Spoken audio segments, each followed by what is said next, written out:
What's up, everybody, and welcome to another episode of Ladies Who Bronche Season 2. I am Julissa. What's up, everybody? This is Skittles. And this week we have... That was my bad. I just cut you off. But this week we have an awesome guest from... I know him from back in the day when I first started college and I was working at Best Buy. So this is like real throwback. And I was also in college and I was also working at Best Buy. So shout out to that. But Luis is with us today. But Luis is much more than my old homie from Best Buy. Luis, who the fuck are you? What's up, y'all? My name's Luis. Actually, I do prefer Luis. Why didn't you say And I'll tell you anything? why. Just so we can start this off. So when I was in kindergarten, I actually started school a little bit late because I was one of those kids that was like, oh, are you 5 or are you 6 or are you 4? Can you go to school? Can you not go to school? Mm-hmm. And then they decided I could go to school. So I started kindergarten maybe 2 weeks late, and I was the last kid in my class. And my mom walks in with me. She's holding my hand, and she's like, yeah, it's his first day of school. But she only speaks Spanish at the time. So they're like, oh, what's your son's name? And she's like, Luis Tavarez. Very proud. But then the teacher at PS5, I guess she wasn't really feeling that, and it was a very ethnically diverse school. So she was like, "Oh, we're not. If you don't mind, we're just gonna call him Louis. We're just his name's just gonna be Louis because it's easier for all the other kids." And my mom, she didn't really know how to defend herself, como defendiense, in English. So she was just like, "Okay, his name will be all right, whatever." She didn't really say anything. But, I grew up a little bit, and I was like, nah, my name is Luis. And I was like, so we have Luis. So, yeah, I've since reclaimed my identity. And, my name is actually Luis Tavarez. Fuck yes. What's up? Come on. That's I never let anybody call me John. Yeah, exactly. Who's that? And when it wasn't until I got to college that I would be like, Juan. Exactly. Because a lot of white people like to do Juan. It was right there when I got to college that I was like, nah, my name's Luis. And, there's some meaning behind that. And there's something. And, again, moving to, I'm a filmmaker, writer. I do, video producing. I do, After Effects and stuff. I do, CGI. I don't want to get too crazy into that. But no, get crazy. What do you do? I want to know what you do. Get crazy. I might need to hire you for I work in Hollywood. I work in Hollywood. I moved to Los Angeles a while back. I used to work in Los Angeles as a production assistant. But being in that sort of... I might need to talk to you after that. Being in that sort of space, you don't really get to see a lot of Spanish people that look like me. Most Spanish people in the West Coast look more like Southern American Mexican. Mm-hmm. So I would often get confused with being maybe biracial, white and black. So in calling myself Luis and introducing myself that way, it automatically gave people that, oh, he's Latino. And so it helped me kind of introduce myself in that way and let you know that there is a Spanish person in this environment, and I'm not just some Drake remix kid who's half. Shots fired. Yeah, no, I just don't. I didn't want to be some Drake remix. A lot of people Drake. didn't think I spoke Spanish, and then when I hit them with the Spanish, they would be like, "Man, where's this kid from?" One time, I was at a Mexican supermarket in Santa Ana in California, and I had I had a bunch of stuff, and there was a person behind me that had 2-3 things. So I was and they were Mexican. They're a Mexican couple, a family. And I was like, oh, si tú quieres, tú puedes pasar para adelante. And then he was like, oh, thank you. And then he didn't really he was a little confused that I spoke Spanish. And he was like, where are you from? And I was like, oh, yo soy dominicano. And he was like, ¿a dónde en África queda eso? Wow. Straight up, he thought where in Africa is DR, and I was like, oh, you're terribly confused. Meanwhile, on the island, we're not black. What you mean we black? Yeah. I'm pequeñita. So there you go. So Luis, I am 26. I'm finna be 27 in a couple days. Yeah. I am a filmmaker, production assistant, storyteller, photographer. I like to write. I like to read. You're a comedian too, right? Yeah, I love to tell jokes. I love to dance and do all sorts of shit. And I'm out here. And I'm from New York originally, but I've been a couple places. And I'm back doing this podcast with you guys, so I'm pretty excited. Awesome. Yeah. Yeah. So, Luis, what is your favorite brunch plate of choice?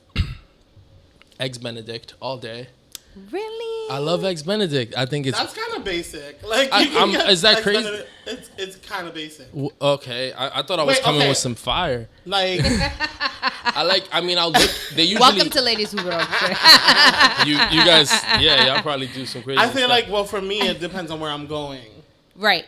It always depends on where you're going. Most places have different versions. Most people have Eggs Benedict. They have like their Even house the Mexican version spot of that I Egg go Benedict. to has Eggs Benedict. I'm fine with that. Little Look, holiday sauce. Some I'm there to Benedict, get drunk and talk to my with friends. like some ham and an English muffin, right? Yeah, that's perfect. Sometimes perfect. I never like good, order it, but I feel like it looks good. It's good. It's decent. It's like beautifully plated. It feels It fancy. is, but You here's got, my like, this thing. yellow sauce. It's way too popular now, so now it has gone to the basic shelf where like Yeah, it's pretty it's basic. lost its like little bit of lust because too many people order it. Unless you go to a really bomb ass place that makes them in an And it's, like, excellent artistry, way, yeah, and yeah. it's like really really tasty. But also there's something weird about the taste for me. Sometimes I love eggs, like I can eat egg yolk like sunny side up and shit like that. Shout out to eggs. Something about Eggs Benedict though doesn't really sit with me all the time, but I could eat it, but I feel really basic when I do. It's all good. That's what I feel about huevos rancheros too. I'm like, bro, don't yuck All right, my I yum. can fuck with a solid huevos rancheros, but yeah, I I feel you. That's too. basic. Like, That's basic. it's good. This is Mexican. all good food. Like I'm not Yeah. sitting here saying I will never eat those dishes, but that's not the first thing I'm about to order. No, yeah, it's not like I'm craving. huevos That's like eating rancheros. cereal to me. If I'm at a like, brunch at a new status. spot- Like you eating a bowl of cereal for breakfast. Yeah, if I'm at a new spot, I've never been there before, I don't know their menu, I'm probably going to order Eggs Benedict. Because, See, I'm the opposite. See, you I'm have to diving ask the waiter. straight for You the have to new ask the shit. waiter. Like, yeah. yeah. Just be like, yo. What do you recommend? Wow. Or sometimes there's something that like really pops out to you. I'm good. Little hollandaise sauce, eggs. It's not super heavy. I can get drunk off of that. It's good. Like I can continue drinking. It's not like super mixy or anything. I like Tactics. places like it's always those like fancier ones that they serve you, but they serve you in small portions, so you get drunk while you're eating more. Good. All right, so we'll check it out and get back to y'all. But Luis, what's your favorite brunch booze? My favorite brunch booze, and I've had some today. Yes. I like Moscow mules. They're Yo. really simple. I made some today for you guys. Just so you So guys can tasty, try it out. guys. Very tasty. I'm actually kind of lit. Pretty simple. Little vodka, ice, some lime juice, little lime for garnish, and ginger beer. I went and got some ginger beer for my peoples out here. Yeah. If they don't have Moscow mules on the menu, I'll do like a mojito. I'm a cocktail guy though, for sure. I've never been a beer person. I'll have a beer. I'm not an asshole or anything. But I'm not an asshole. Don't be an asshole. Have a beer. yeah, have a beer. Don't be an asshole. But most of the time, if I'm at a place for brunch, I want to check out their cocktail menu. I'm not a huge champagne person, although I do love champagne. I don't love I just champagne. don't like mimosas. Like I'll have a glass of like Vouv if we're celebrating, absolutely. But I'm not a fan of like Costco champagne that they serve at brunch. Save water, drink champagne. As stated on Juan's shirt, literally right now. Yep. Save water, drink champagne. So Moscow mules or mojitos. If you don't have either of those, then I'm leaving. Got you. All right, Luis, what was it like going out to eat when you were a kid? Going out to eat when I was a kid was very few and far between, but I looked forward to it. I was definitely like a young chubster, like young chubby Dominican baby. Me too. And I was Listen, Young hashtag young chubsters, because I was in that line too. Yes. yeah. So The lunch lady used to give me 2 milks. when I heard we were going out to eat, it was definitely like I would almost pregame at home. I was like, damn, what am I going to order? What kind of place are we going to? This is so exciting. Who's going to pay? Like if my mom was like single when I was young. So when my mom was like going out with dates and she would like bring us, I'd be like, oh shit. Because the dude's paying. That nigga's going to pay. That's the night. Sucker. So it was like that. There was also a really cool diner right by my house. When I grew up like in the North Bronx in Norwood, and there was this cool little Greek diner called Nikki's Coffee Shop. I think it was Nikki's Coffee Shop, and it was open until like 3 p.m. But sometimes we would go there after church. That was always like a really cool thing. So that was kind of like my first version of brunch, because it would happen like at 12, 1 o'clock, but it was after church, and My mom and my grandma would be there, and my sisters, and I would get a cheeseburger deluxe, and they would have like onion rings stabbed through a toothpick on top of the burger, and it was like this giant, like it looked like a castle. Like I was just like, wow, this is great. That's awesome. And I would get a Snapple from the fridge, and Nikki knew me, and his daughter worked there, and it was dope. So that was eating out as a kid when I was growing up. And what's your favorite bochinche topic to talk about over your meal? I like to keep it very, very topical. I do not support bochinche. You know, I'm not talking about people, but we'll definitely talk about things like technology, maybe like a quick like hit on politics or like on cars. It depends. I actually do this brunch thing with my friends that I went to college with and some that I know from Los Angeles, and it's called Man Brunch. And it's all of us as guys, and we host it, and we usually all pitch in to cater it. It's like 10 of us, but what we do is we post it on social media, and it's men are free, and women actually pay $5 at the door. Wow! So we switch it up a little bit, you know. Hear this shit? We switch it up a little bit. So what part of like masculinity cannot handle the word brunch by its on its own? That's like we what just I gotta put a little bit. Yeah, you're right. We should like just why does it have to be called man brunch? I guess it's $5 to go. you See, should- I'm not too mad at that because I'm on the right side of the gender spectrum. All right. Nah, it was something that happened maybe like, it started like a year ago. And surprisingly enough, it's always been in New York, and I haven't missed a man brunch yet. And I like for the last year, I actually haven't been living in New York. But every time I happen to fly in, they're like, oh, great, man brunches this weekend. It's cool. We make flyers. We have like a little group chat. So shout out to all the man brunch I have guys. a little bit of issue with the necessity for the word man, but whatever. We put it like in caps too. Where it's like, yeah, we can. Like, this is a man. We can thing. also have champagne and like eggs Benedict and stuff. So, and, like, claiming your femininity by making it really masculine. Yeah, like that's what it is. It's like you better reclaim your femininity. Yeah, that's what I think. It's a cup. I mean, I would just go to regular. I've gone to regular brunches, not like gender neutral brunches, but something about man brunches, like you can be a little bit more. You can be a little bit more feminine because you're at like. This is a safe space. This is man brunch. You've already been cleared at the door. You're a man. You're good to go. So like, everybody needs let a it safe go space. now. You know, you let your pinky space. flow out of Sure. that champagne flute, and you just let it float in the air if you want to. So shout out to Man Brunch. All right, Man Brunch. You know what? We're not knocking you. Okay, Man Brunch. Right. So today we have quite a couple things to talk about. So we're gonna start with our cheers to our ladies who. And we're going to shout out a moment of something that's really excited us recently. And let's just start with the fact that we're back. Guess who's back? Yeah, Back season again. 2. And it's super, super exciting for me because a lot of people were like, okay, they did one season. I knew this was going to be a thing where Julissa started it and she was not going to finish it. And I'm back, motherfucker. So fuck y'all. Try me for season 3. Yeah. Try me for You thought we season wasn't 3. coming back. And we was coming back. But Julissa needed a break because Julissa was dealing with a lot of shit and was busy and was out here Life climbing. kind of really like swept escalated over when we stopped. It's been really a crazy did. year. Like, okay, so when we last left off with you guys, we had Danny Rodriguez here as our guest, who is at the moment still, engaged to be married. We've since gone to the wedding. Yeah. And it was a spectacular wedding. It was amazing. Might I say a wedding of the century.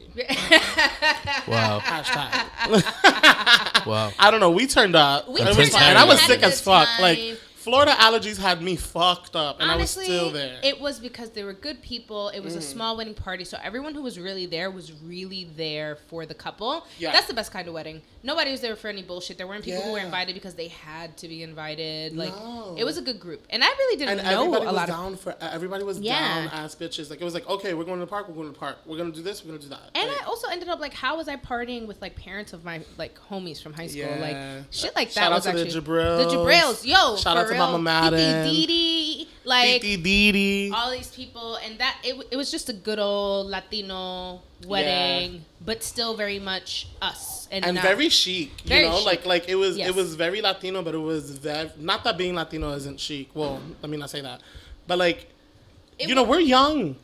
at weddings. It actually we're young. We're new our at this. generation of Latino, and it didn't have anything that was forced upon it that felt like a traditional thing that you would see at a Latin wedding. It wasn't like, you know what I mean? Like, it felt very much like an American wedding, but it had so much Latin soul in it. They didn't play bachata though.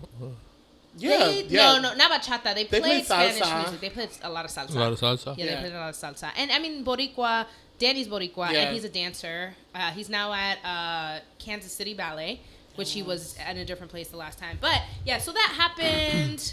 Skittles was on High Maintenance again. Yes. HBO, if you haven't checked it out, definitely check out Skittles on High Maintenance. I'm on episode 4 and the season finale.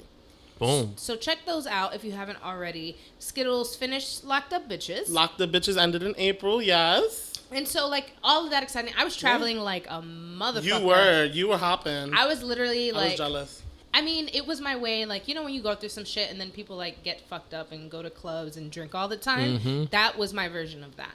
I was like, no, or I'm just going to go see the world and breathe different airs and, like, see shit. And then some of it was, like, trips for the wedding and shit like that. But yeah. That was really when my summer started, because then I was like, fuck this. Check out of work. School ended, so now I'm on summer vacation. Right, so now you're on summer vacation. I just got promoted to community manager. Fuck it up. Yeah. Which is pretty dope, and actually means something. I have to talk to you after this. So, you know, a lot of exciting stuff.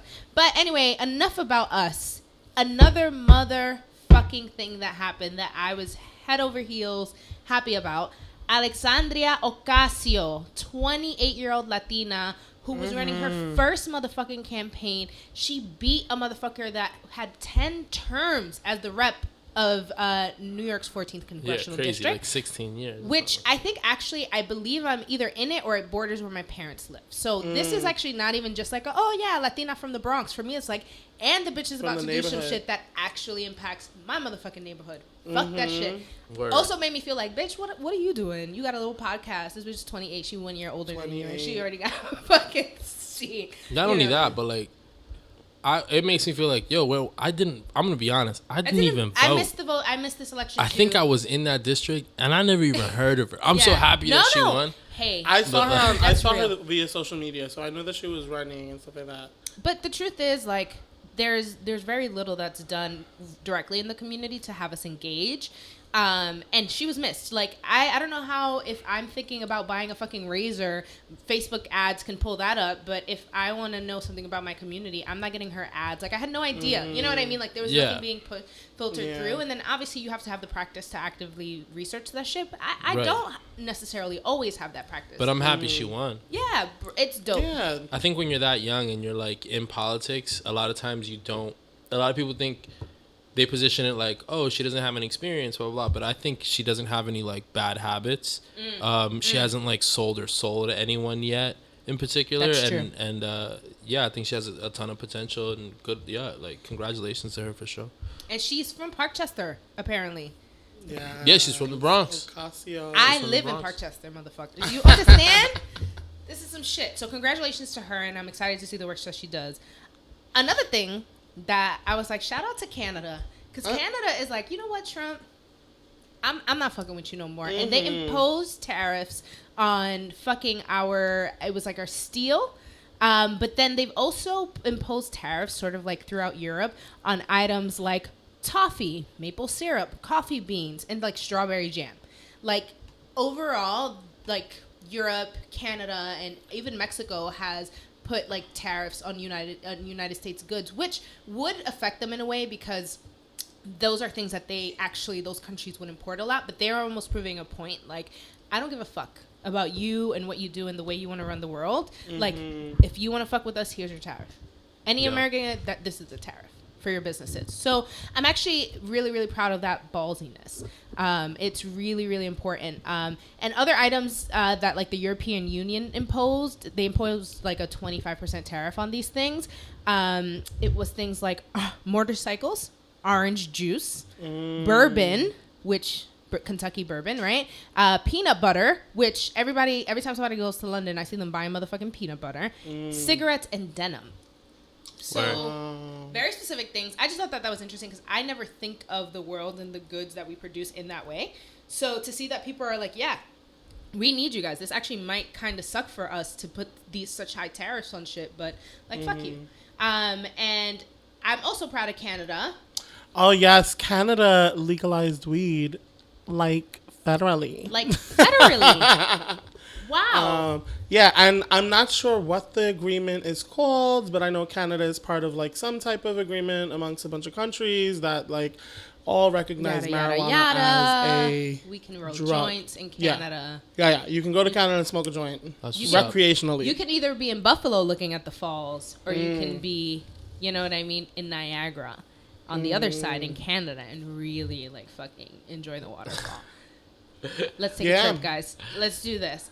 All right, so another big thing, and this was like this just in type shit because as we recorded, we found out LeBron James. Luis, you want to tell us what LeBron James just fucking did? And over to the straight mail for sports news. I mean, I told you I wasn't going to be able to do anything for that. All right, here we go. Table. LeBron James agrees to a 4-year, $154 million deal with the Los Angeles Lakers. I kind of had a feeling this was going to happen. Because a couple months ago, LeBron James bought this really nice crib in LA. And I was like, who's going to want to like buy, spend like $53 million on a house or whatever amount he spent on this house and not live there? So, yeah, he took his free agency and decided not to renew with the Cleveland Cavaliers, his home city and like the city that he's had like such a like tremendous sort of career with. And instead, he decided to go to Los Angeles and get this money and live by the beach. And not live in fucking Ohio. No offense to Ohio, but you're not Los Angeles. Just throwing that out there. So he took him and his kids and his wife, and he's going to live in L.A. He's going to play 4 more years of basketball with the Lakers for a fuck ton of money every year, and he has a nice-ass crib. And good for him, though, because this season that poor man was fucking putting his blood, sweat, and tears into those finals, and...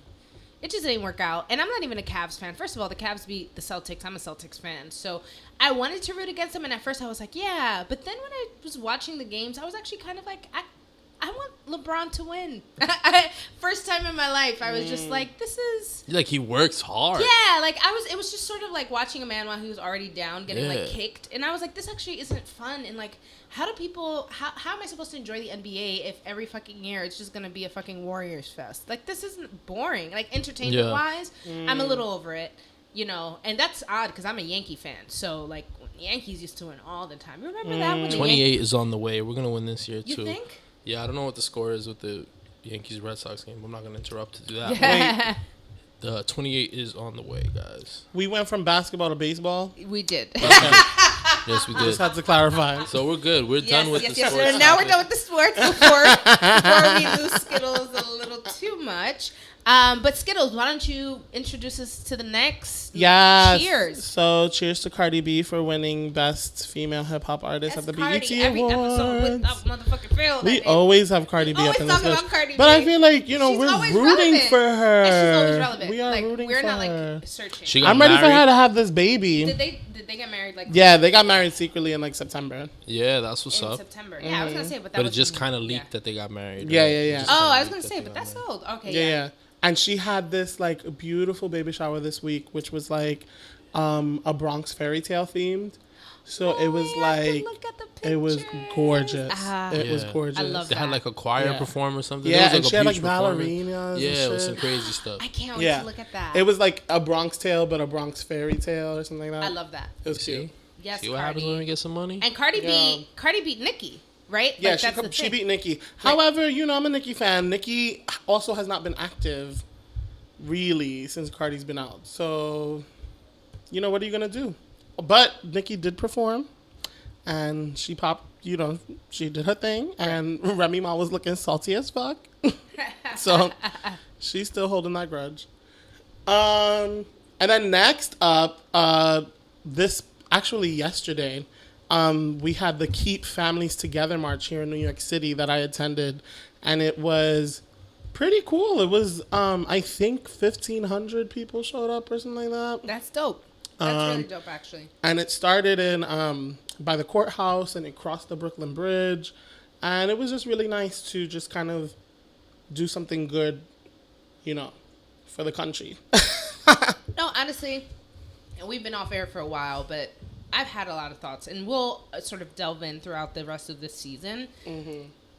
When I was traveling to DR in like 2 weeks ago, I was in DR 3 weeks ago maybe, and coming back into the United States, the way in which my parents were interrogated, my dad especially, in a way that has never happened before coming out of DR. I've never, you know, the amount of years I have going to Dominican Republic, and I absolutely never have had trouble going through immigration on the Dominican Republic like through side. Customs? Yeah, and all that shit.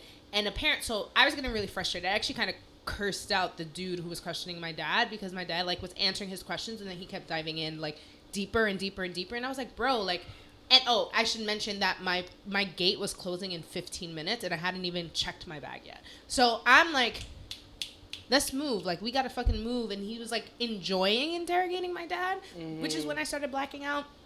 And he was like, well, you gotta wait. You got SAT on them? I really did.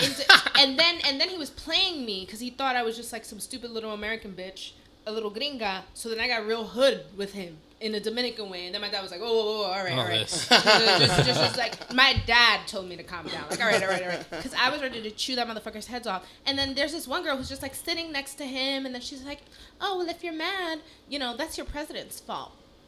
Ooh. And I said, first of all, don't call him my motherfucking president, because you would take him as your president in a minute if you could get a visa over there. Ooh. I just literally, you know, and my dad says, and my dad, shots fucking fired. The shade. But you felt that chill down your back? True or false? True or false?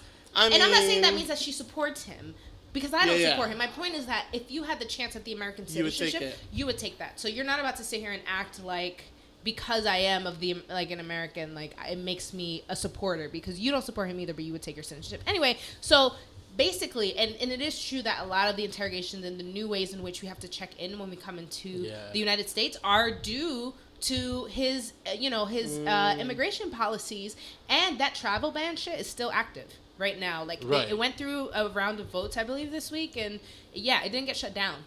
So it's still active. No, and I think other countries just hate Americans now. Like, it used to be like a really proud thing to kind of be able to show off that like navy blue passport when you went places, but a lot of times now when I'm like checking in through customs, it's always like, oh great, they're gonna see that I'm just like some fucking shitty American. It doesn't feel good it's anymore. A little weird. But so I just, and then the children and the pictures of them in cages, there's just like so much. So like I said, we're going to uncover it little by little the rest of the season, but just know that shit is fucked. That shit is changing a lot. Families are being hurt, and I'm fucking pissed. So musically. Yes, there were mad albums that came out. On a lighter note. Right. So Beyonce and Jay-Z had their album come out. Christina Aguilera actually had an album come out. And, yeah, and see, everybody was so focused on the Beyonce album that nobody gave Christina any time of day, and she has some bops on there. No, I'm gonna listen to it. I like Christina Aguilera. Drake came out with his new album. I listened through it, and it feels like a Drake album, and I don't mean that in a bad way. I'm just like, yes, it's another Drake album. So the beats sound the same. He's talking about the same shit. He's trying to prove the same points about how he's not soft. He's trying to prove the same points about how, like, damn, he had this failed relationship with this girl or this person. Yeah, it was a little, like, repetitive. It was repetitive. Sure. Like, I literally only heard That's How You Feel. It's a lot of songs, too. It's mad songs. It kind of reminds me, that's how I felt about Views, too. Like, there were some bangers on Views, but there are certain songs on there that I'm not super familiar with, because I was like, all right. I'm skipping the song. It's the same. Yeah, it's just that like everyone else that he kind of came up with is rapping about a lot more. Like you think about like Kendrick or J. Cole or like everyone else is kind of rapping about more, like a lot more mature sort of subjects. Very conscious. And he's still like talking about a pop like star. He's running around all the Instagram models he's dating and whether or not like it was. I don't think I would expect Drake to go conscious the same way I wouldn't expect Nicki Minaj to do it or Lil Wayne to do it. That's true. I know, but you do expect like your artist to like mature a little bit, but it's just like he's not switching it up.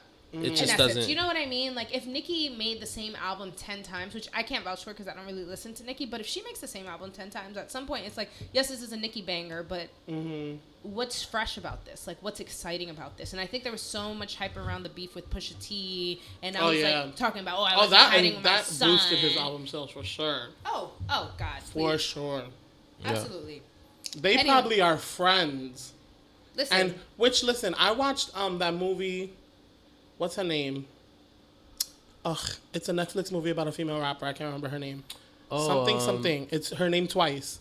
Well, I don't know. Keisha or some shit like that. Let's say that, right? Okay. And she had a beef, and she was friends with the person that she had beef with.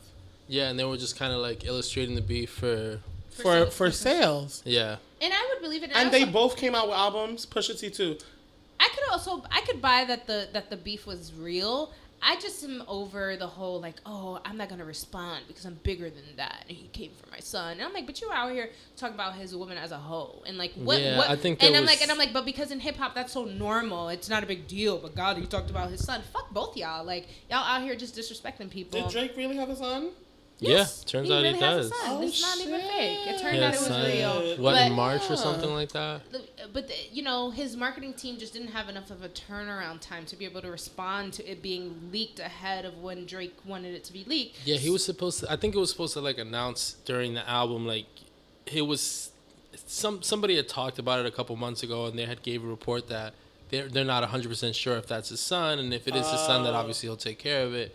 But he was supposed to announce it like during the album, and I think he's supposed to. He was supposed to be doing like a deal with Adidas where he would release a clothing line. It was supposed to be called. Yeah, it was supposed to be called Adonis, which is his son's name. Oh wow.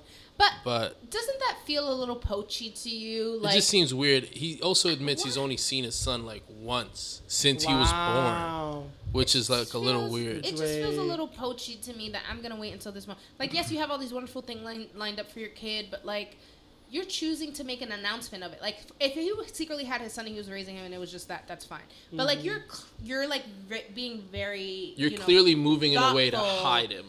I mean, but people having so that you can reveal him and get something out of the reveal. That's what bothers me. Or so you can keep up this like Drake persona. It's a very Kylie Jenner approach to pregnancy and having a child, which I was disgusted by that video when she revealed whack. Yo, you have a son, just let me know. Like, yeah, you don't even have to post him on the gram. It's not even about showing me your son. These people literally want the money. They just want the money, though. Yeah. It's like, okay, I have the offspring, so now. That shit's whack. How are we gonna make this business deal work? Yeah.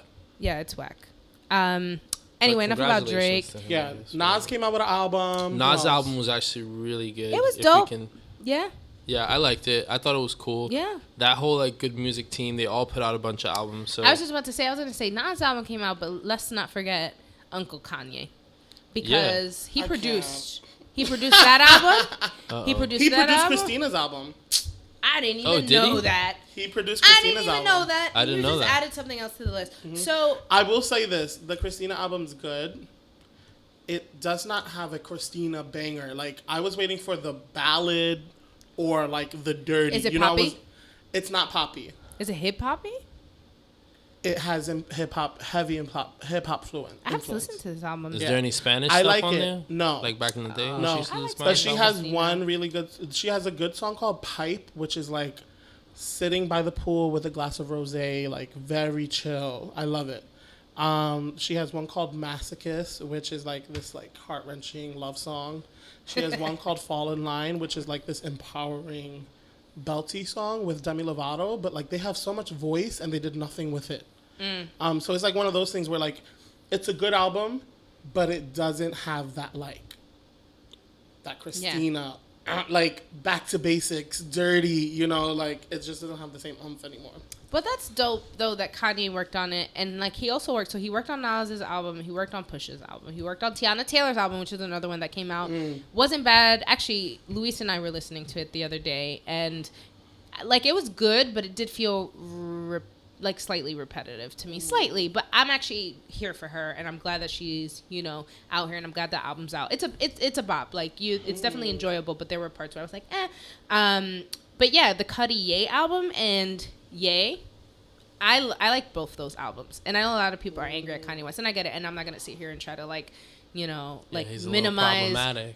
He's completely problematic. I'm not even going to put that on the table as a question. Yeah, but there's also a mental health thing there too. I do think that's true. No, and that's part of my argument. I mean, when all that shit was happening, I was like, I'm actually glad we're not on the air, because I don't know that people are in a place now that when we get shocking news about certain people in our community, that we listen to each other and like everyone's side. So if you didn't just automatically like fucking disown Kanye West, there's a very specific opinion about you and what that means about who you are and what you believe in, that I just think that's problematic to me. What he said is problematic, but what's even more problematic to me is the way we're pushing each other in corners based off of how quickly we shut a person out without having the open dialogue to actually prove each other right or wrong, or just find a middle ground even. So in that case, like I saw so many people who I love and 99% of the time agree with going really hard on one direction with Kanye West and completely dismissing other parts where, anyways, he's doing good fucking work. I actually like both albums. I don't care what anyone says. I enjoyed Ye a lot. Yeah, Ghost Town, I listen to Ghost Town almost every day. Yeah, there's some genius in that crazy for sure. For sure. I mean, but you gotta take both of them. On the Cuddy, on Kids See Ghost, even Kids See Ghost, like Kids See Ghost. The Nas album slaps, stupid. The Ye album slaps too. Even the Pusha T album, I actually fucking loved. Very good too. They're all like these small really little albums. like 28-minute, 25-minute projects. He did this like 7-track pattern where they all were only like 7 tracks long. So Beyonce and Jay-Z's is 9 tracks. Yeah, but I don't think he produced it. He didn't. But I don't know if they're still talking. I don't even. Yeah. That entire album is trap music. And, like, okay, whatever, trap music is popular, whatever. Okay, I get it. But you gave me Upgrade You. You gave me Crazy in Love. You gave me Drunk in Love. You gave me Deja Vu. You know, you gave me 07 Bonnie and Clyde. Yeah. And then you have the nerve to drop an entire album full of trap music. I would have been finer with a compilation album. All right, I get it. Migos was, like, executive producing, whatever. 2 trap songs. The first song and the last song are like bops. I stopped paying attention like 3 songs in. Yeah, I gotta give that one a listen all the way through. Now, this is me off of 1 listen, so... Let's take a look. Yeah, all these albums are still all really young. Yeah. So we're in. You might catch me next month being like, yo, the Drake album Can't is so good. Can't believe we made it. That's that Beyonce song. Yeah, that is. All right, so let's move into our Tuta Loca Es, where we call motherfuckers out for doing the most. So I was in Amsterdam in February, and yesterday a good friend of mine from high school, Gifty, shout out to Gifty, had put Gifty. Yes. Oh my God, I haven't heard that name in so long. Shout out to Gifty. Shout out to Gifty. So, I remember you, Mom. So she's mad dope. And she was with her husband in Amsterdam, and I was there recently. So there's this restaurant, like a walk. It's like a China Walk. It's called. And they walked into the restaurant. And then her husband had asked to use the bathroom, and they said, oh, there's no bathroom. So then they're like, oh, fuck, there's no bathroom. And then they had ordered their food. They sat down, and then Gifty was like, actually, maybe they said that because they thought we weren't buying anything, but now that we've bought something, let me go back and ask them. And then she said, oh, can I use the bathroom? And then they said, oh, the bathroom is out of order for customers. So then she was like, oh, okay, that's more believable. Like, okay, if it's out of order, that's why there's no bathroom. Then she sits, and then these 2 white women come in to ask for the bathroom, and he goes, yeah, upstairs to the left. Racist. Right. So then Gifty goes back up, and it's like, yeah, you know, like, you said that it was out of order. Like, what, like, why did you do that? Blah, blah, blah. And so the dude is like, what are you talking about? Like, you're lying. So then as they're arguing, so the girls obviously eventually come back downstairs, and so Gifty and her husband are like, I'm sorry, did you just go up there to use the restroom? And they were like, yeah. We just went to the restroom. Racist. Wow. Right. And then, you know, so they're going back and forth. And then her husband starts recording it. And he's like recording the name. And he's like, they're racist. And he's telling their story, blah, blah, blah. And the guy's like, oh, we don't care. Post it on social media. Here's the name. Like, blah, blah, blah, blah. Like, just being mad rude. And what's wild is, like, I didn't eat there, but I saw that. I know exactly where that shit is. And it's near the red light district where all the prostitutes are, like, in the window. And all that, like, scandalous cliche of Amsterdam. Mm-hmm. And I was not surprised. And actually, it's funny because the whole trip I was there, I was wearing a Black Excellence hat. And I would tell my friend Freddie, who I went with, shout out to Freddie, I was like, you know, Freddie, they keep looking at me funny. Like, I see them reading my hat. I see certain people, not everyone, I see certain people look at my hat and almost are like, ew, why? Like, you see that why face, like that, like, what is she doing? Like, I'm disrupting their space so much because my hat says Black Excellence. Mm-hmm. You know what I mean? And then it made me wear it with even more pride because I was like, yeah, fuck all y'all motherfuckers. I'm out here. I pay my coins. I'm in motherfucking Amsterdam, and I'm Black, and I'm proud. Like, fuck that shit. As racist as America is, we're actually, like, one of the more liberal countries. most places have like all that like really hidden, unspoken sort of no one's ever gonna do anything about it racism. Right. But America's like usually like forefront for like civil rights and things like that. Everyone else is just kind of. Yeah, so I just wanted to say, because, her husband was, like, really wanting people to share that. And, for whoever does listen to this, I just want to say it. I want to help him. There. Don't eat there. China Walk. And China there's, like, Walk. 3 of them. In Amsterdam. There's, like, 3 of them. Not on Amsterdam Avenue in the Heights. No, yes. Amsterdam, the country. Yeah. So, next tuta loca es Skittles. I have not heard this chisme yet, so you got to tell me what is going on. I got called out by a wifey. Can you tell us a little more what that actually means? All right, so, nights when you're bored and shit, you pick up that dating app. Right. You swipe through, you Right. see what's good, all this stuff. Everybody's been on there. We've all had those moments. For We the gays, have. it's usually Grindr Some or of us. Jacked. For the straights, it's usually Tinder. Shout out Tinder. Or Shout out to Plenty Tinder. of Fish or, POF. all that stuff. Christian dating websites too. So, oh my God, Christian Mingle. Farmers.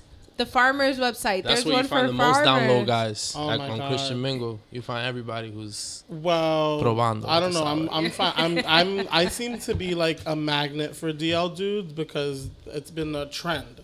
But this particular guy I had hooked up with maybe like a year ago. Like it's not even that serious. And he hit me up like recently. And we were like, making plans and shit. to renew that Blockbuster. Just To renew your like, membership? Yeah, just to like. You were reactivating your Facebook by logging in? Yeah. Just to see what was up.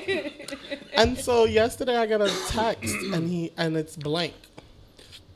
And I had texted him like the day before or like the day of with a waving, like a waving thing. And I get a blank text back. And so I'm like, I questioned it with my iPhone. So I knew he was going to get like a Juan questioned.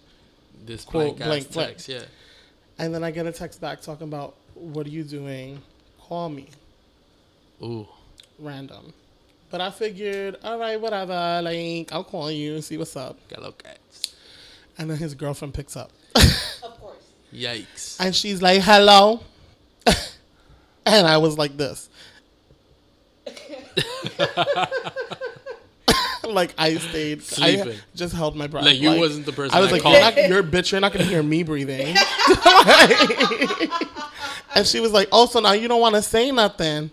And she goes, come say hello to your little friend. Come say hello to your little friend. And I hear him in the background like, no, whatever. And I immediately hung up and then blocked her number and his number because she made a mistake.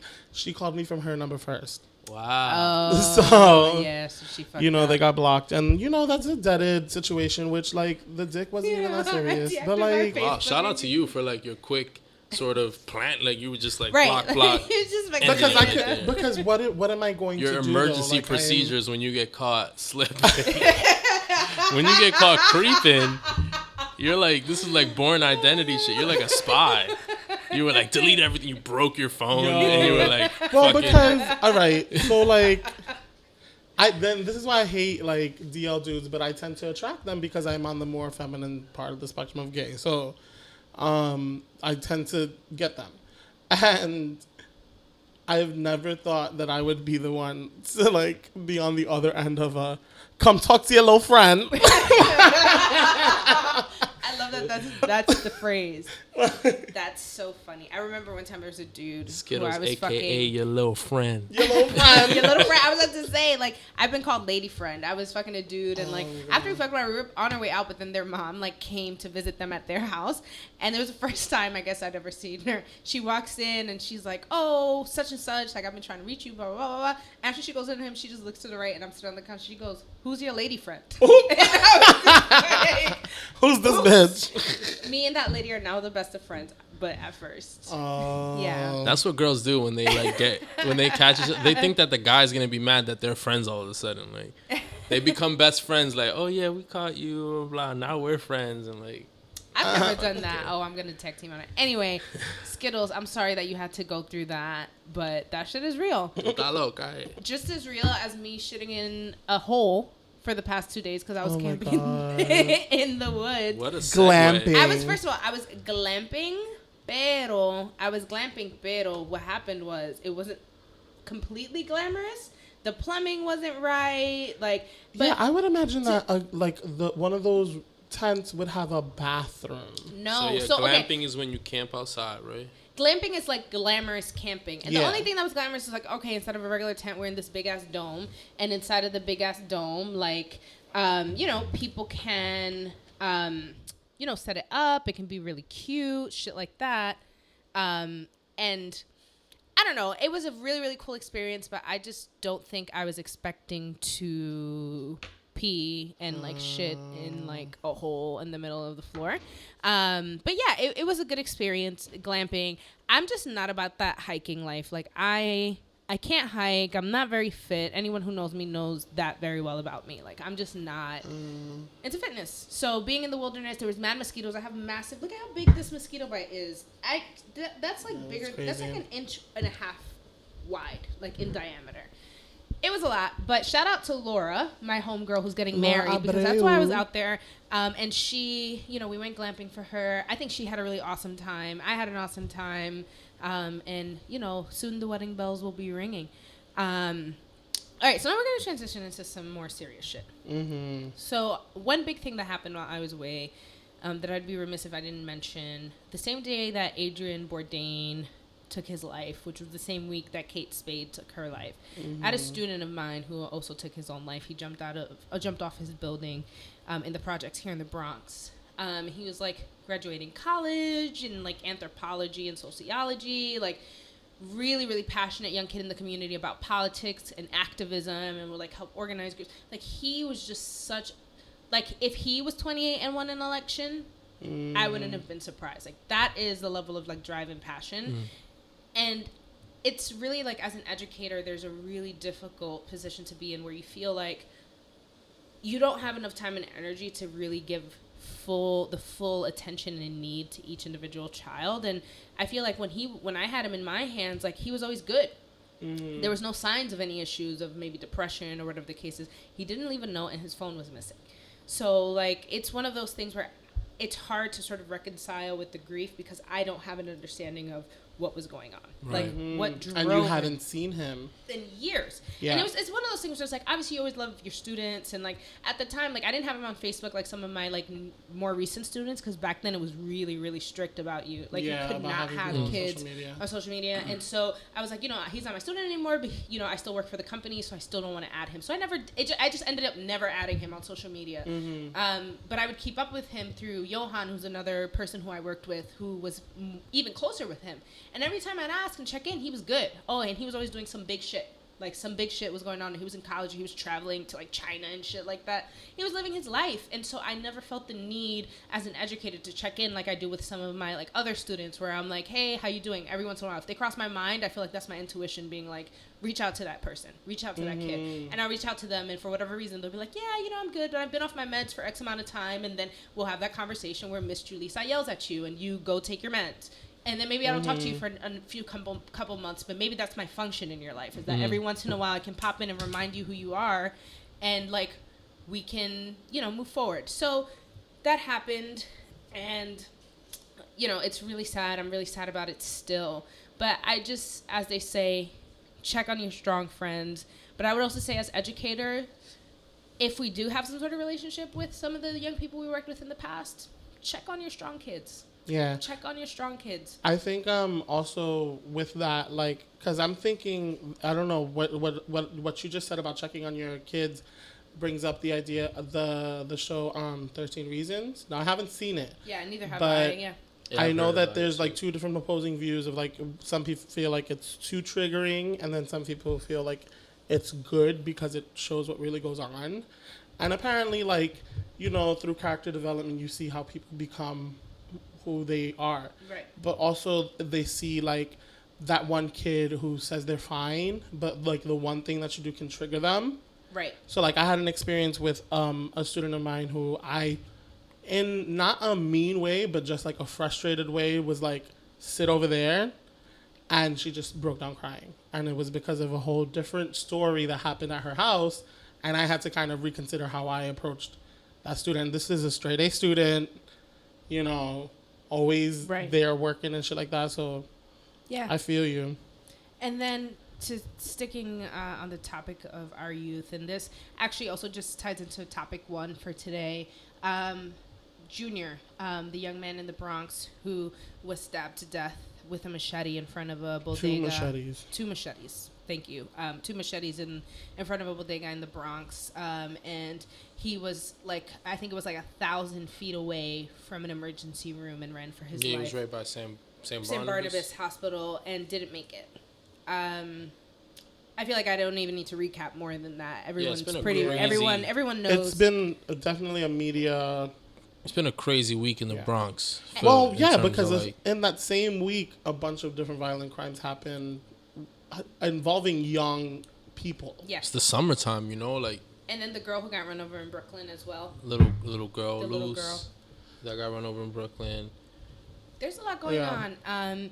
And for me, sort of going back to the Junior conversation, there's a lot of conversation around the bodeguero and whether or not he could have helped.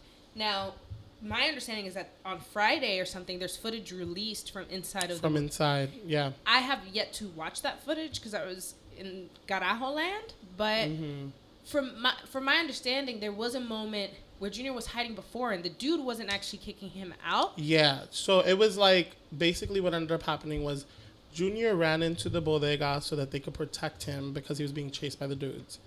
But and these dudes were 4 or 5. I don't know how many were. It was a good amount of them. And they're Dominican kids. They were supposedly part of the Trinitarios gang. Yeah. So when he ran into the bodega, he jumped over the counter. And this is a bodega he's been going to for a while. Yeah. They know him there. The guy's original reaction was whoa, because he thought he was being robbed. But then when he took a second and looked at who it was and realized who it was, then he was and he realized the fear. Apparently, he was okay, duck down, and tried to protect him. But then the guys walked in looking for him, and literally dragged him out. Now, could there have been more done on the bodega man side? Probably, but now my understanding too is that in the matter of the seconds of what happened, so the dudes threatened, so they literally had weapons and were threatening the bodeguero, if you fucking move, they were gonna come for him too. He was afraid, they were dragging him out, but then he called 911. And so 911 didn't respond immediately, but he invested his time in making that phone call to try to sort of diffuse the situation. So now, where before the image in my head was did this dude just nothing. Really let that shit happen? Because the only footage that was released first was the outside footage. Exactly. And so you see Junior run in, then you see him get dragged out, and then you see them. Yeah, and you kind of see them all crowded around, and you think, oh, these people must be I guess the initial perception was oh, these people were just standing there and recording it and not doing anything about it. I think the whole thing got crazy out of hand, and people don't understand how fast sometimes some of these things happen, and within a series of seconds you have to decide what it is you're going to do, whether you're going to let someone jump over the counter, or whether you're going to call the cops or not, or whether you're going to lock your door or not. And there's always something else you could have done. There's always something else you would have done differently when you look at things in hindsight. But reality is this tragic thing happened.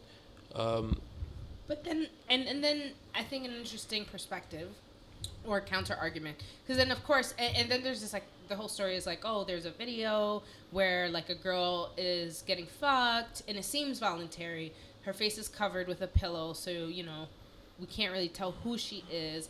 And then there's the kid who looked like Junior, because it wasn't even Junior who was actually in the video, who's rapping while this sex is happening behind them. And I just happened to see the video. And it looked like some dumb kid shit. It looked like some dumb Snapchat shit. It looked like they both thought that they were cool because they had a bitch who they could fuck, and they thought it was appropriate for whatever reason to record that in that moment and post it to show how manly they were, right? And then you have whoever's reacting to this footage, and here's my understanding. Here's some super inside scoop that I got. I don't know if it's been reported yet. So one of the girls I was glamping with, because they're all social workers, teachers, and stuff like that, her friend works for an agency that the girl who's in the video, that's her case. So that girl comes from like, she has like this crazy background, and I'm not gonna get personal as to what things have happened in that young girl's life, but she has a crazy like life story, and is in like, you know, under ACS's radar. Like, she's in the system. She's in the system, and there's a lot of, mainly she's in the system because she has a lot of mental health issues, mental health issues. So just putting context. I think the word context is often overlooked and not considered in conversation. When you think about the young people in the situation, including the dudes who killed Junior, what kind of context are young Latinos growing up here in the Bronx to actually feed to that kind of behavior? Because when I saw the video, I was like, damn, this is some real 90s shit. Like, this is some shit that I would be afraid of when I was in middle school, and I knew better than to be on a certain block wearing a certain color or blah, blah, blah. Because you always heard these stories, but they just weren't recorded. Yeah. So you would just hear the story. Right. We are now in the age of social media where, and not even just social media, because those are footage, like that's security cameras, but like even access to seeing security footage outside of the news, like, or the idea of that could spread on the internet before you saw it on Univision, like that just wasn't accessible. Right now the root can in seconds, like, you know what I mean, you can see a video before you can see it on mainstream media. But I wonder, and this is a little, you know, controversial maybe, but like, are we also thinking about the ways in which the Trini dudes are victims to a bigger cycle and issue that we have in these communities when, you know, we're growing up, and the things that we're exposed to it, and in their case, the things that make them a man? Because my thing is, so the dudes thought that it made them more of a man to show that shit with the girl in the video, but then to retaliate, it made them feel like more of a man to go, not with a gun, not with a little blade, because I remember back in the day, people used to go with, had blades in their cheek and spit them out, like, no, they went with a fucking machete. What context are they in that makes them think that that is what they have to do in order to retaliate for disrespecting that young girl, who I'm assuming might be a sister or cousin or something? Yeah, of one of apparently these. it was like somebody's sister, right? Something like that. You know what I mean? And I can deduce that because I know the culture. You understand? I know the culture in which these young men are in. But I don't know. I wonder your thoughts about that, Luis, being a young or Latino who grew up in the same context, sort of. Yeah, I mean, I think there's definitely... I think growing up young in the Bronx and growing up a young man in the Bronx, you know, there are times where you're faced with that option of like, yo, are you going to be a tough guy? Are you going to be like a hoodlum? And are you going to try to...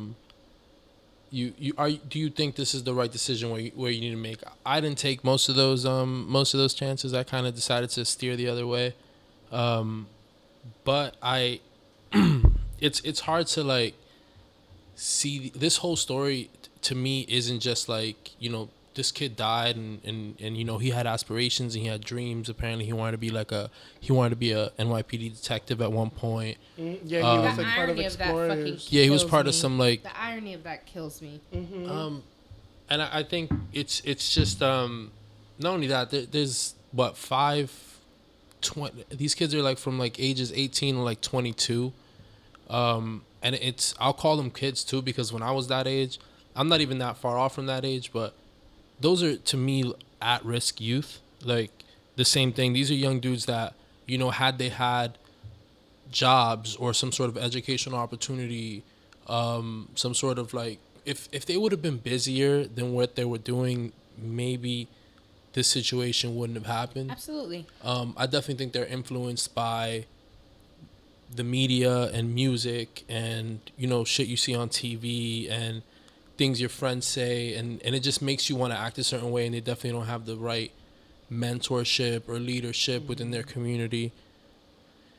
I mean, it's all really systematic. Like Absolutely. When you talk about like systematic oppression and systematic racism, this shit, these small little tragic crimes are part of that systemacy, that systematic shit where you grow up in the hood, and you think this hood shit flies, and you think that's where it is you got to do, to kind of like retain whatever pride or self-respect or dignity or self like identity you have. Right. And that's also obviously not to say that we're excusing the action or saying like, oh yeah, like just completely throw it to the wayside. But I think if we are when issues like this happen, I think, yes, let's mourn it. Yes, let's get justice for this case. But how do we prevent it moving forward? Like, how are we going to make sure that there's not another junior or another just those guys, like another group of guys who can fall victim to doing some shit like that? And I feel like that part of that conversation is understanding the context of the people who murdered him. Yeah. So that we can try to change the context of more men, because there are more young men in their positions. They're not, an anomaly in this thing. They are the standard almost. That sort of standard, that lifestyle and gangs and all that stuff is still real. I was talking to my friend. They were like, oh, I remember when I felt like I couldn't wear red. And I was like, yeah, but there's still people in places that can't wear red on certain blocks. That's not dead. Yeah. You've changed your circle of influence. Or you've changed and it's sort of like what Luis is saying. If I have a job and then I got this class and I'm responsible for these things and that's important to me, I don't have time to meet you on the corner to like chop somebody up because they released an old video of your sister having, you know what I mean? Like, I don't have time for that. Yeah, I think what first comes to mind in terms of like thinking about context is thinking about like the first thing that I think of when I think of these guys as being troubled young teens is like they probably don't have the support in their family. Or probably dad is always locked up and mom is, this. Or like, because I see you see a lot of cases where it's like, this child is acting out, but, mom is not around and dad is, and they're like living with dad in a shelter or something like that, and or any type of situation where the parents are just like not available, and in our education system the parent is the like be all end all like roll call, like you have to do some fucked up shit to not have say in your child's education. And sometimes these parents are like, fuck you mean my child needs this and that, or is acting out, like there's nothing wrong with him, y'all just can't handle him, so these institutions, these schools are not equipped to handle the student because teachers can only do so much, guidance counselors can only do so much, and then the parent refuses to get the help necessary for the kid. So it's a system like you said, where they're constantly in the cycle of everybody knows there's a problem, but there's no way to make action happen quick enough around the problem. Yep. I think one thing, I don't remember where exactly I read the article, but I did read the article. I think it was like yesterday, the day before. One of the kids, or the oldest one, or the one who turned himself in, kind of the first one to kind of tip over, and turn himself in. The reason he turned himself in was because he feel like he pulled the guy out, but apparently he wasn't the one that kind of came slashing him with the machetes or anything. He just helped pull him out. So maybe he's like looking for some sort of deal or whatever. But he had like a job that he had just gotten. And he was like, I'm sure in his head, if I can put myself in that head, and I can because I was a 23-year-old Dominican kid at one point, he was like, damn, I just got this job, shit's about to go right for me. It's like a union job or something. I think he had just gotten like a construction job or whatever the case may be. And he had like a baby mom's, I think he has like a baby mom's or something. And he's like, damn, I kind of just fucked this shit up for myself. Because I got in trouble. So let me turn myself in early and, whatever happens. I'm not going to like speak on whatever the case is going to be. But it just goes to show, like, if a lot of times when these incidents happen, I remember a couple years ago, there was a dude on my block who got his like head blown off, basically, like around the corner from my house.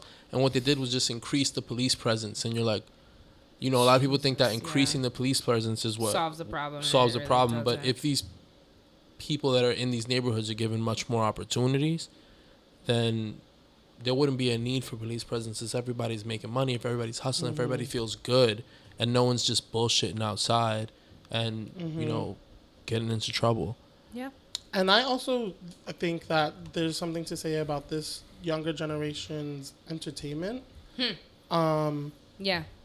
They tend to support artists regardless of past or present issues or crimes.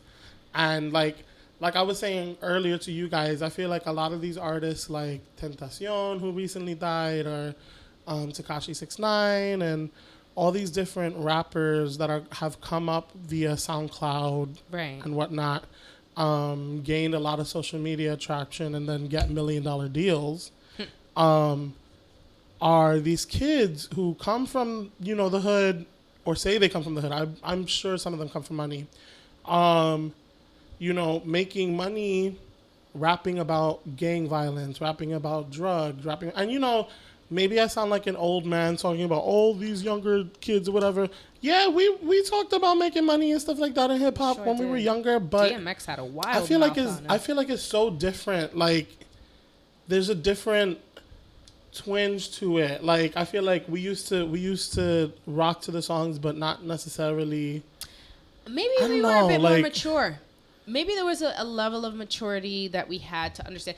And that's let me pause before I get too deep into that statement. I think that there are so many young, powerful leaders amongst our youth today. Like, we are very, very blessed with this generation. On the same coin, just like with us, there are some who aren't. And I think it's still the case that way. I think social media maybe gives a lot of visibility and voice to the ones who have a certain opinion, or maybe, get obsessed with some of these artists in a way. So we see them more, so we assume that the whole generation is sort of sucked into that shit, but sometimes they're not. Sometimes they're not. Like, but that said, But I think in this group of boys. Yeah, absolutely. Yeah. There is a sensationalism around, how they came up. And to shift the conversation over, when this dude died. XXXtencion. I think that's how you say his name. XXXtencion. Oh, XXXtencion. Yeah. Is he Hispanic, Latino? He's from Miami. Okay. So very possible. Okay, yeah. Definitely has now some I feel like an old lady because I don't even really know anything. No, I'm gonna be honest. I also do not listen to his music. Yeah, I will say I've heard a couple of his songs. I heard the one that went #1 or whatever. Sad. Whatever, Sad or something like that. And Yeah. I heard because out of curiosity, when he had died, I wanted to listen to his album because so much of the younger generation were really rooting for him. Comparing him to Tupac, saying that he was a better musician than Tupac because Tupac. I read a whole post where it was like Tupac was only a rapper, like Tentacion sang and made rock music. Tupac was more than just a rapper. Well, okay. That's what they're saying, No, I know. and they're I'm just like, come on, kids. But he fits this this light skin, face tatted, locked hair, dyed some weird color, skinny jeans. And rest in peace. I'm not shitting on him. Not trying to shit on you, but there's a certain aesthetic that he fit, He also beat the shit out of his girlfriend. And beat the shit out of a gay guy in prison who might not have been gay, beat him to a pulp. And just beat the shit out of a guy because he was looking at him. He stared at him and then spread his blood on his face. I think he had he definitely has some sort of anger. There's a lot of Florida's a weird place. But you're not about to tell me that it was okay that he beat Rihanna. And that's my thing. And I get so mad when people still listen to Chris Brown. And I understand that I can't judge it because I listen to Kanye West. I get it. And I get those thin lines. But I'm like, fuck. Yeah, but one Kanye is an didn't break the opinion. law. But there's always one is an opinion that's very strong. And the other one is a very clear action that is hurting someone physically. Yeah. And I mean, I don't want to just narrow it down to our community, but we tend to stick by men who are kind of disgusting. Yeah, all the time. And Chris Brown, guilty. R. Kelly. And R. Kelly's brilliant, but why does R. Kelly still have a career? Yeah. Yeah, R. Kelly should have been canceled a long time ago. When we were in middle school, he should have been canceled. I remember when I was in 5th grade graduating to middle school, we were going to sing I Believe I Can Fly. I'm the world's greatest. Oh, world's greatest. And that whole shit had dropped, all that drama with R. Kelly. So they didn't let you. They didn't let us do it because all the 5th grade kids were already changing lyrics to the world's rapist or whatever. I hate kids. So we're not gonna let you guys perform it, and we did something else. They always honestly, sometimes kids are mad funny. I love kids sometimes. But he should have been canceled all the way back then. But they made then he made Chocolate Factory and everyone forgot about that. Because everybody was stepping in the name of love.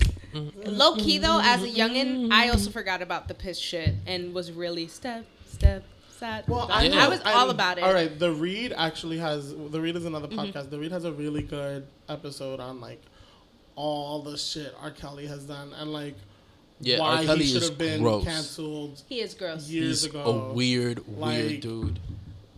Talking about like houses where like girls have to like face the wall because he doesn't want like Yeah, the he men to like see takes them. girls' phones away. They're not allowed to communicate with each other. They can't Yeah. look at anybody else in the room. Like some That's very weird, crazy. like cult Culty like shit. shit, bro.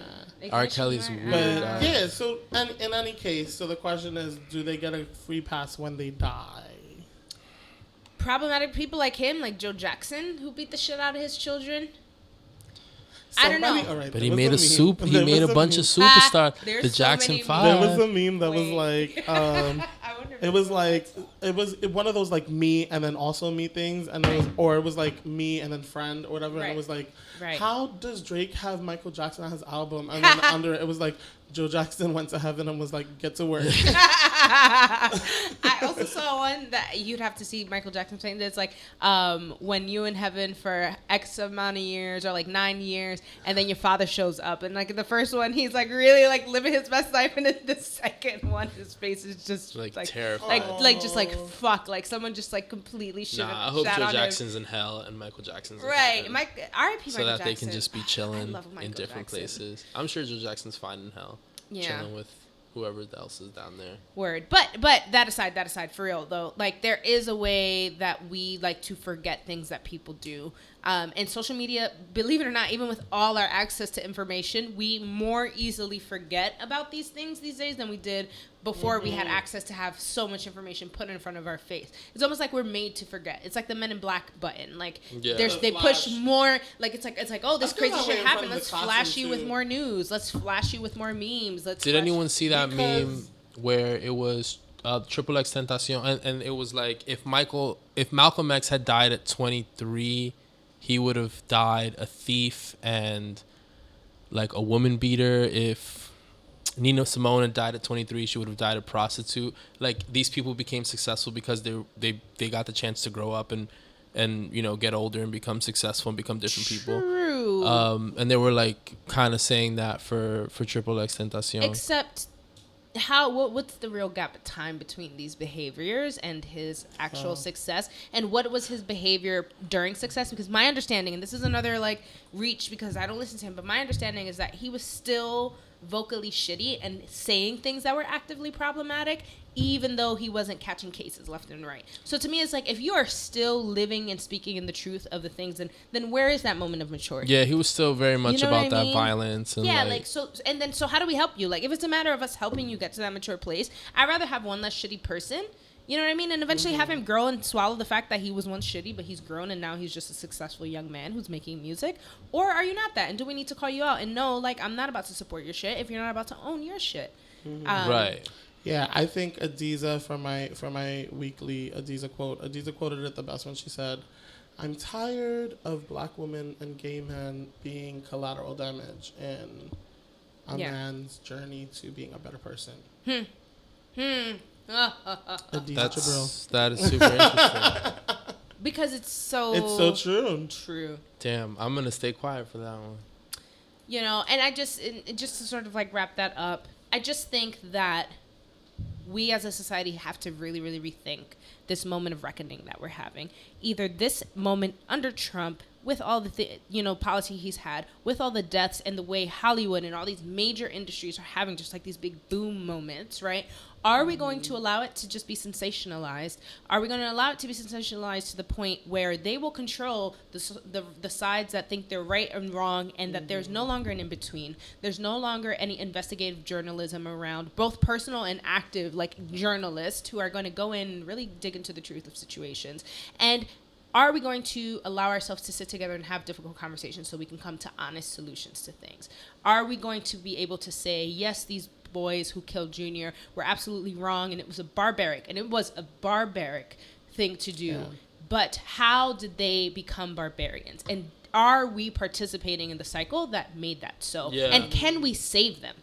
Preach. This has happened, but can we still save them in order to save others? And what does that look like? And who plays a part? And who makes the sacrifice of, putting their healing before the anger. And not just the individual them as in those specific boys, but the larger they, the capital they, the other young men that exist in the communities that are just like them, who haven't committed that crime yet, but could very likely find themselves in situations like that. How are we going to work for them?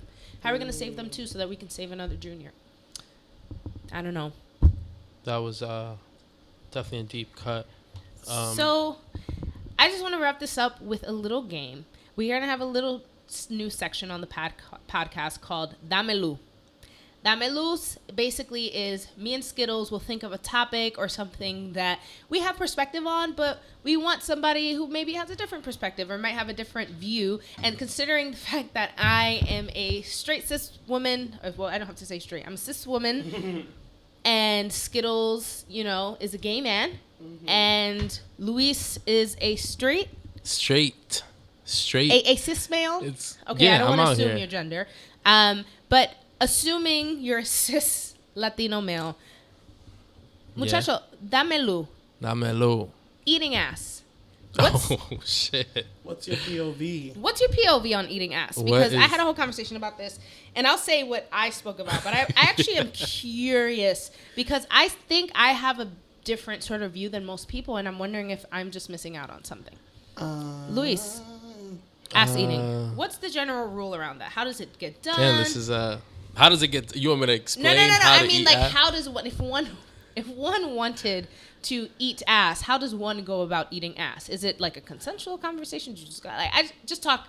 Do you even participate? If you don't partake, why don't you partake? Let's be completely candid. Damn, there's gonna be like an applause kind of soundtrack added to this, but I most definitely do eat ass, and that's just like, all right, now this. All right, but let's break that down a little bit, because I'm not just out here like in an elevator with anybody just eating ass all the time, whatever. In an elevator. That's kind of nasty. Yeah, no. I think also wouldn't be in an elevator. Letting my ass get eaten, like, you know. Yeah, it's summertime, y'all. I wouldn't. Swamp ass. Ew, okay. In the summertime for sure. But during the right, I think sex and intimacy and just kind of everything you do with a person that you trust and a partner should just be like, to me at least, like, if I'm intimate with somebody, if that shit's gonna go down, then like it's no holds barred. I'm assuming like we can do whatever it is we want to do, and there's gonna be no judgment passed between us, and that we're connecting here, and like that's what this is. I never expect you to be like, yeah, nigga, that's why you ate my ass. Because that would, like, if I think you're that kind of person, I'm not even gonna. Yeah, like I'm. It's not gonna be that kind of thing. I think if there is some sort of love or lust and trust and intimacy, then do whatever it is that pleases you. Of course, with consent. You always want to move and make sure you have everybody's compromiso. And yeah, just enjoy yourself, stay protected. That's for sure. But if you want to eat some ass, to me, it's completely fine. I'm not gonna say I don't do it, because you will definitely be getting the comments on your SoundCloud talking about that nigga is lying. So, I don't like getting my ass eaten. So here's my thing, because we're talking about it from a very like, I'm a straight man, I only eat ass. Do you get your ass ate?